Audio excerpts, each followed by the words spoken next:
Chapter 4. Josephine Watson. I could count all my friends on one hand and still have a finger left over to tell you to fuck off. Jo was one of those friends. She was older, smart as fuck, and had an eye for cutting through the bullshit.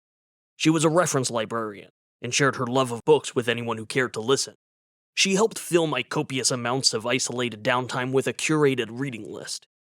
Jo had been there for me from the beginning. When my life started going to shit, the empathy, my religious nut of a brother, Gertie's migraines, everything. Jo was the one who counseled me to leave Gertie. Not that I ever blamed the librarian. I really didn't, merely a statement of fact. But she had been there for me during an impossible situation. Jo was also the one who helped me figure out that alcohol could numb the worst effects of the pull. She knew the kind of gig work I dabbled in, and, more importantly, she knew better than to send me assholes. Which meant, I took another look at the twitchy, buzz-headed, four-eyed, Gen Z shit-fuck in the purple polo. Nope, total asshole. Then it must have been something else. God damn it, Jo. I emptied the third bottle from the six-pack and tossed it. I nodded at him and said, "Talk." From the beginning?" he asked, obviously confused. I grunted in response. That seemed to suffice, as the kid quickly started talking. Okay, he shook his head. It looked like he was trying to figure out how far back he was supposed to go. Well, yeah, like I said, I joined this group a few months ago. Not far enough. Name, I said, cutting him off. He blinked at me. Come again? Your name, Twitchy. What is it? He shook his head again, or twitched it, and I couldn't really tell anymore. Fucking mouthwash. Beckett Miller. I grunted. Beckett. Figures. Anyway, I joined this group a few months ago, and now you want out. See, I was paying attention. Kind of. I did get out. I said kind of. But now I need to talk to a friend and convince her to get out too, and I have to go to a rally that the group is holding in order to do that. Either I was missing something, which was likely, or this kid was an idiot, which was also likely. So why are you here? Twitchy Beckett Miller blinked at me again, which only made me want to punch his dumb face even more. It's a rally, Mr. Owens, he said slowly. A white nationalist rally? Look, I'm not stupid, just excessively lubricated with alcohol most of the time. It took all of 2 seconds for the kid's words to process. Fucking Nazis. The Gen Z dipshit suddenly transformed into an apologetic, whiny little bitch. Or maybe he always was, and I was just seeing him clearly for the first time. I should have known, I know that now, and I really should have known better, he said, his eyes welling up. But I thought it was just this social thing, people I could talk to who like a brotherhood. Of fucking Nazis, I interjected. And they say they're not Nazis and that there's a huge difference between white nationalism and Nazis, but they're fucking Nazis. Tears were rolling down the kid's face at this point.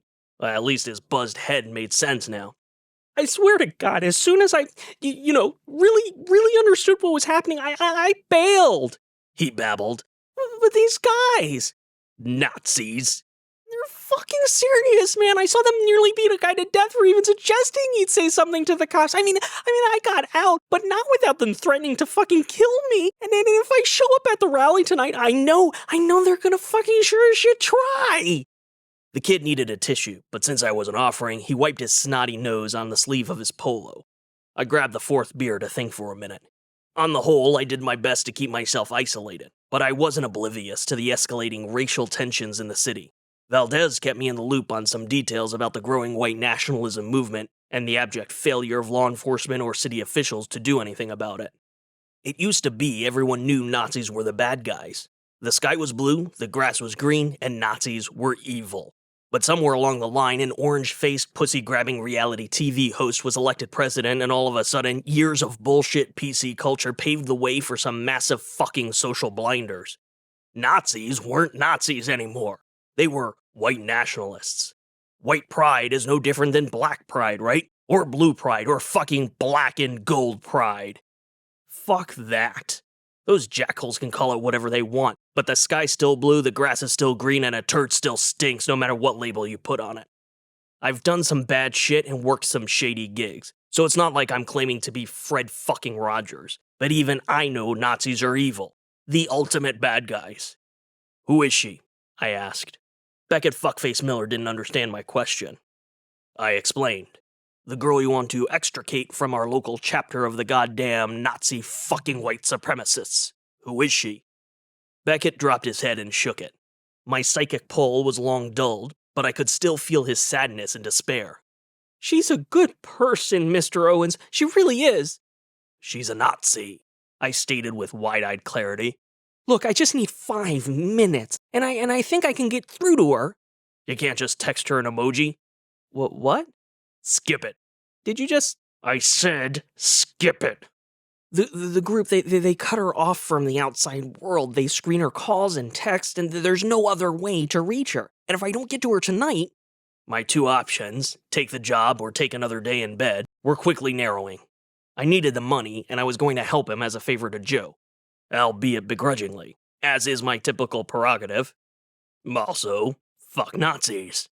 You said something about going to the cops, I said. The kid sighed helplessly. Since they're Nazis, I continued, I'm guessing they already did something, as if being a Nazi wasn't bad enough. The kid rocked his head back and forth. I swear if I had known from the start I would have never gotten involved. Just spit it out, kid. He looked like he was bolstering his courage.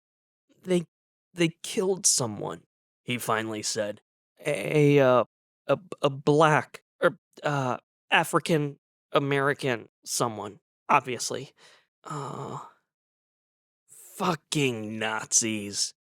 I mean, he was homeless, but still. But still, goddamn Nazis. And there might be more, I don't know. I think there were more, maybe. Probably. Because they're Nazis, I pointed out, in case he forgot. And if I don't get to Corey tonight, well, she doesn't know it, but they're on some kind of eugenics kick and want to tighten the ranks, cleanse the group, you know? And this Corey, I said, she's her parents... No, she's white, Mr. Owens, but she's a girl. These guys are fucking insane.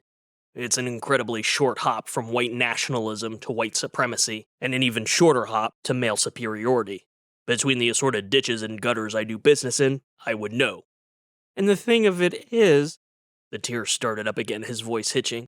She wouldn't even be involved with them if it weren't for me.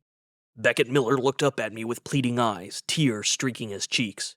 Please, Mr. Owens, I have to make this right. I have to try, but I need protection. And Josephine said you're the best. I can pay. I'm not cheap, I demurred. Beckett pulled a handsomely fat wad of cash from a pocket and held it out to me. This is what I have right now, but I can get more later. I eyeballed the cash wad and wondered how much more the preppy purple poloed kid was good for. I charge extra for Nazis. I've got a small portfolio I can empty. Please, this is important, and it's just one night. Just one night, sure. Just one person.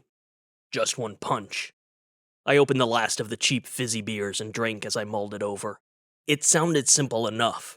Show up, intimidate, maybe rough a few people up, collect some cash, buy some booze, and retreat back into hibernation with a fresh stack of books from Joe, safely tucked away from people and their useless fucking emotions. But a rally? Literally the opposite of the Abraham Owens prime directive of avoiding large crowds. But Joe wouldn't have sent Beckett Miller my way if she didn't think it was worthwhile. I could go back and forth with the pros and cons, but it boiled down simply enough. I needed the cash, preferably as soon as possible. And Joe, well, she gets all the favors she needs. Also, I fucking hate Nazis.